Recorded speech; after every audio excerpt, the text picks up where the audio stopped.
Is Asad Umar. He's the Minister of Finance for Pakistan. As we all know, this is a new government and it is in the midst of committing to a new strategic future, prioritizing the building of human capital. Asad Umar, the Minister of Finance for Pakistan.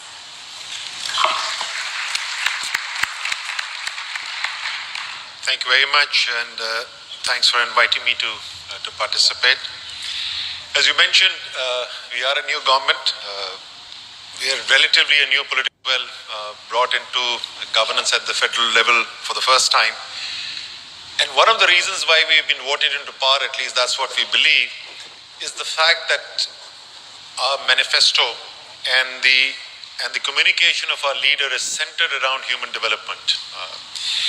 As Dr. Kim pointed out earlier, obviously countries need infrastructure for development and growth, and you also need to develop your people. So you need both, but it's a question of what do you prioritize and what comes first in your mind. And so it's probably for the first time that a party has been voted into power in Pakistan, which believes that human capital development is absolutely central to the development of the country on a sustainable basis and places it at the top of its priorities. And that to me is the first step in any change that you want to make. It's the prioritization. And some of the things, as I said, you will find in the manifesto, but the kind of thing which catches people's attention, I've even heard in the last 2 days, people I've met here commenting on it. The first speech of the Prime Minister, he spoke at length about the problem of stunting and how it's limiting the potential of Pakistan and the need to address it. So hopefully this prioritization will be reflected in the investments that we make as we move forward. Obviously, it's just been 7 weeks since we've come in. And obviously, without resources, you cannot make changes. So that's certainly a priority or certainly a prerequisite. But I strongly believe, at least that's been our experience in Pakistan, I assume that would be the case around the world, it's not just the resources, it's how well you use them. And governance, therefore, becomes a key. And even though we've been voted to power for the first time in the center, our party did hold a provincial government. One of the provinces was run by us 5 years back. We voted in power there.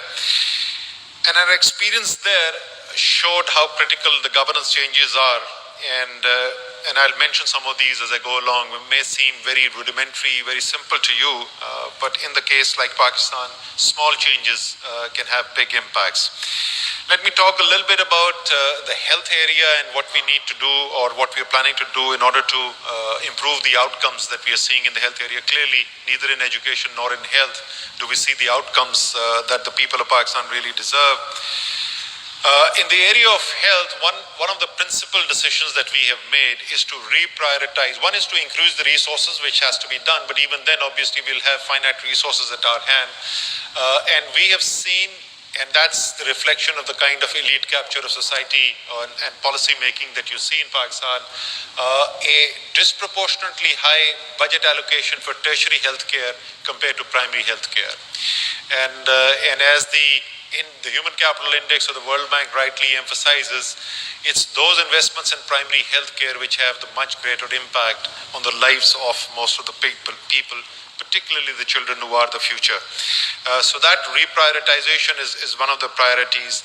The other thing that we had done in the province, and now we're rolling it out at a federal level, is a health insurance scheme. We call it an Insaf health card, Insaf being part of the name of the political party that we have. It means justice.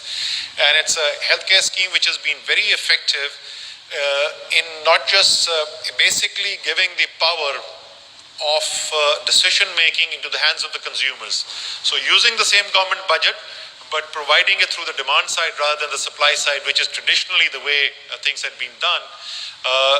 And that has a very powerful impact because the consumer then acts as the principal agent of accountability, and it improves performance because if you don't perform, you don't have patients coming in. And I think that's also a major part of the governance reform that needs to be made. Instead of the bureaucrats deciding how much money will go where, if we put more and more money into the hands of the people and the consumers and let them decide, it can have a really positive impact. The other change that on the health side we need to make is there is not enough attention given to nutrition. and we're looking at school nutrition programs. Some have been launched at a limited level, but that's an area that needs to be increased. And the second change of emphasis is moving more towards prevention, moving more towards prevention and immunization programs. Melinda Gates is here. The Gates Foundation has worked very closely with Pakistan with a very, very successful polio program, or a polio eradication program.